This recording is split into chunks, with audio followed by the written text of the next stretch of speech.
Hi, it's Mark Bossert, top local lead generation. We're here with Chuck Prenevost. Chuck is a franchise specialist here in Western Canada, and we're talking about how to choose a good franchise. How are you doing today, Chuck? I'm doing great, Mark. How are you doing?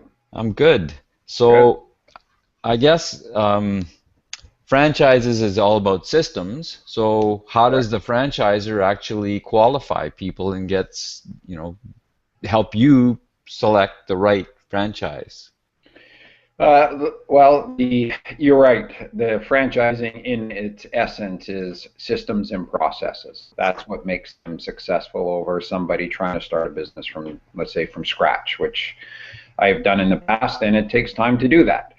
The systems and processes of a good franchise, maybe I'll back it up one step here, Mark, and talk about how a franchisor, so the head office, how that franchise company would qualify a potential candidate.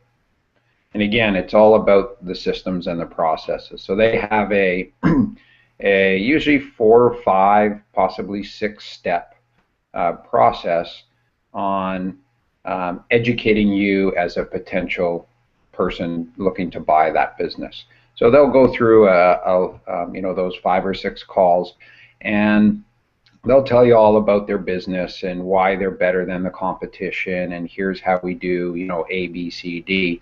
But I think the point I want to make right now is, and I advise any of my clients exactly like this. I say, as much as you want to learn about this franchise company, you're checking them out as much as they're checking you out, because they are qualifying you just like you're trying to qualify them as a potential business to buy. So my advice that I give to any of my clients is, be professional about it. If you book a call on Friday morning at 10 o'clock, don't be late. Be there on time. Be prepared with your questions. Because I've seen it in the past where clients who are fashionably late for whatever reason, the franchisor, I don't think they'll ever come out and say it, but you could kind of read between the lines. And if you keep missing a call or being late for calls, your stock in their eyes starts dropping, if I can say it that way. So, be professional, be punctual. They have a system to qualify you, and being on time for those specific calls are part of that. So, that's the one caveat I would say to any potential people looking at franchises. The other part of it too is the franchisor has laid out that 6, 7 step process on how to introduce you to their business. And as I like to say, if we could use a McDonald's analogy, the secret sauce for the Big Mac, they're not going to give you that recipe on the first call. They want to get to know you. They want to understand who you are, what your own goals are, and if potentially you are a good fit for that company. Assuming that you are, so it'll be call number 3, call number 4, before you'll actually start getting the ingredients to the recipe, because the franchisor is now comfortable with you. And they understand that you are definitely a very interested person for their business opportunity, and they see a potential there. So I say allow the franchisor to lead the waltz, lead the dance for the first couple of calls. More than likely, you'll get all your questions answered. It just allow them to present their material in order for them to educate you about their business that way. So that's the preamble to getting engagement with the franchisor. But typically, a franchise company will present to you. It's usually laid out in a very methodical process. So they're going to talk about, more than likely, about marketing. They're going to talk about operations. They're going to talk about financials. All right. So maybe what I'll do is I'll hit lightly on each of those points and just give you a little more insight. The marketing in itself, really what the franchisor typically will present to you is how well they know their competitive landscape, who their competitors are, how big they are, what kind of market share they have. So they'll give you an insight to what the lay of the land is from a competitive aspect. What you want to be looking for after you get that information is what are the systems they've built to go and outmaneuver their competition. So the two areas I really look at and I advise clients to look at is customer acquisition and customer retention. All right.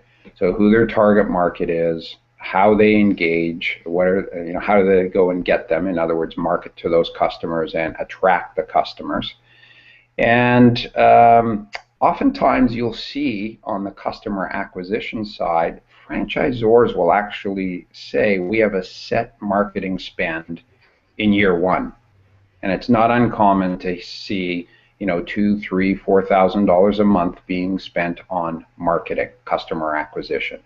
Because as you and I know, and as many of people out there know, year one is the toughest year.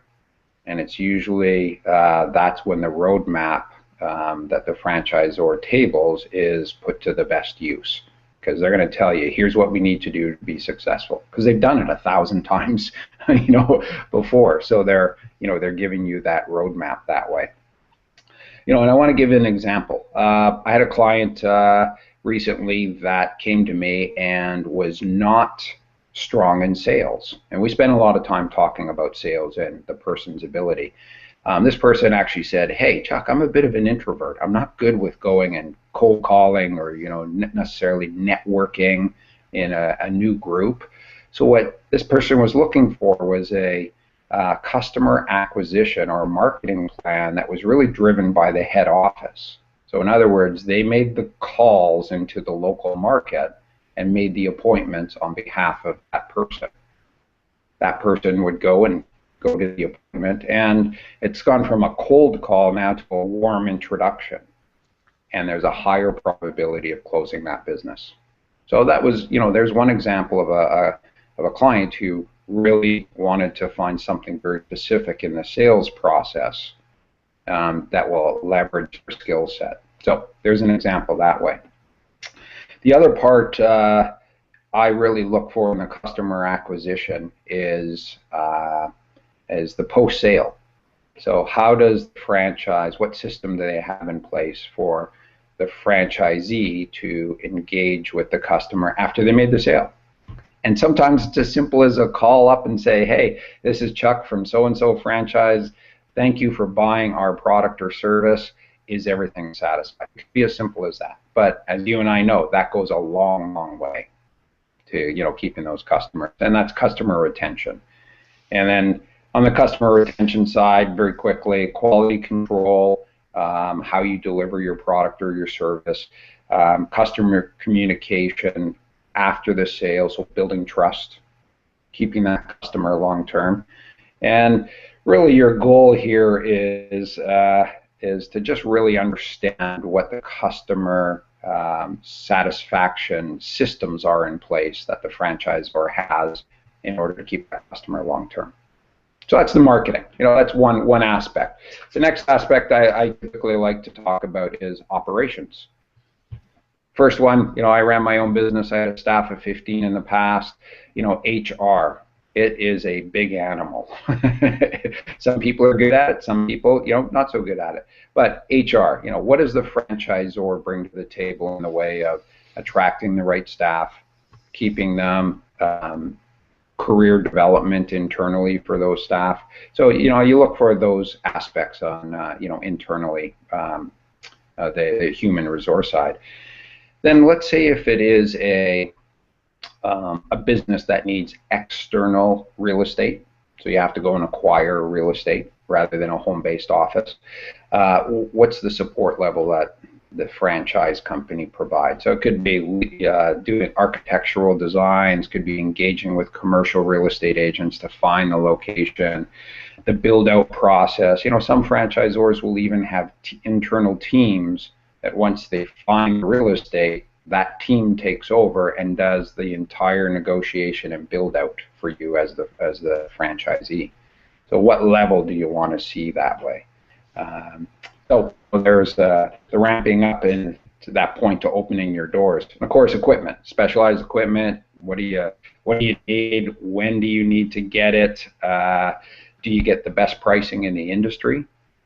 Right? Because there's a lot of a lot of rumors that go out, and perhaps it was the truth 10 or 15 years ago, but there's a lot of rumors that, the franchisor will charge a premium to their franchisees for equipment and products. And a lot of times that's not the case. It's, they do get best pricing and offer that to the franchisees that way. And then operationally, the other part is just you as a franchisee. What kind of training and support are you going to get from head office? Right, that's a huge part. As you go through year 1, year 2, year 3 of your business, you evolve as a business owner. So how do they help you evolve that way? That's a really critical piece that I see.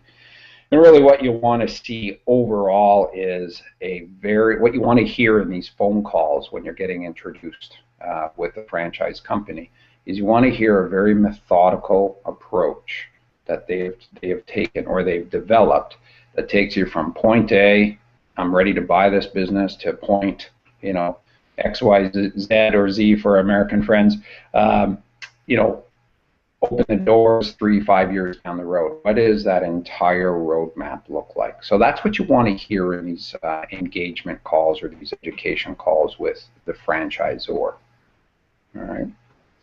So I guess all that really is, it stems from making that match. You're hearing what they want, what their plan is, but you also need to know what fits for you, your personality, what are your strengths and weaknesses, having that kind of stock taking of your own abilities and realistically, and knowing that this is what's going to work best for me, and does that dovetail?